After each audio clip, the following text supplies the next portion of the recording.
waxaan ku hadlo ma garanayo meeshan dadkii af Soomaaliga asalka ka imaado dhan baa wada hadlay marka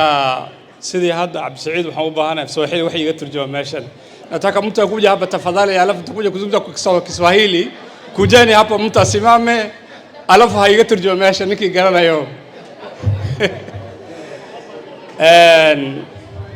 waa mahadsantiin xafladda hambalyo madaxweynaha sidoo kale hambalyo akhyaartii meesha soo qaban qaabiso dhan dhamaantiin hambalyo 32 sano inuu ka badan yahay laga yaabaa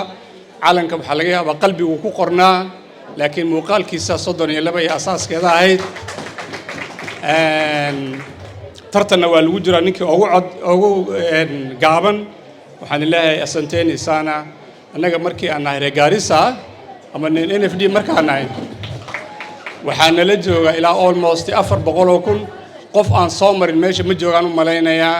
ama qof ay reerkoodii iyo ehelkoodii aysan ka joogin haddana wuxuu madaxweynihii qaaday in laga saaro wixii vetting la oran jiray kaala ay qaata citizenshipka ID-ga kaala ay qaata waan idin soo wada dhaweynaynaa intaas aan ku soo gabagabeynaa maca salaama xasanteen insaan